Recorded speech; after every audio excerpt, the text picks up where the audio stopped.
सल्तनत उस्मानिया के ज़वाल की बुनियाद 34वें खलीफा सुल्तान अब्दुल हमीद दोम के दौर में रखी गई।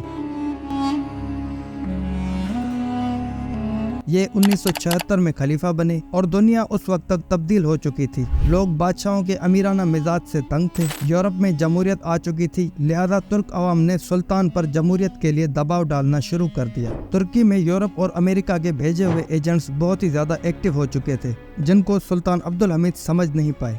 सुल्तान ने दबाव में आकर पहला आइन नाफिज कर दिया, पार्लियामेंट बनाई और नीदर पातशाह को वजीर आजम बना दिया। लेकिन ये वजीर आजम सिर्फ नाम का ही था, क्योंकि सारे अख्तियारात बदस्तूर सुल्तान के ही पास थे। इसी सियासी रद्दोबदल के मौके को देखते हुए अमरीकी हमनवाज सियासतदानों ने सल्तनत में बगावत की चिंगारी फेंक दी। लेकिन अब सुल्तान अब्दुल हमीद के अपने करीबी भी सुल्तान से धोखा करना शुरू हो गए थे। इस सूरत हाल को देखते हुए सुल्तान के मुखालफिन ने अवाम को इतना उकसाया कि अवामी एहतजाज शुरू हो गया। वीडियो में आगे बढ़ने से पहले आप सब लोगों से रिक्वेस्ट है कि हमारी वीडियो को लाइक करें, कमेंट करें और चैनल को सब्सक्राइब कर लें। सुल्तान ने आइन मंसूख करके पार्लियामेंट तोड़ दी और उसके बाद 30 साल तक पार्लियामेंट बहाल न हो सकी। अवामी एहतजाज जोर पकड़ता रहा। फौज और सिविल इंतजामिया दोनों ही सुल्तान के हाथ में थी। लेकिन सुल्तान को इस बात का अंदाजा नहीं था कि मगरिब अब सल्तनत उस्मानिया का परचम सरनिगू करना चाहती है। सुल्तान अब्दुल हमीद ने यहाँ पर समझदारी दिखाई और फौज को अमरीकी हमनवाज सियासतदानों को दबाने का हुक्म दिया,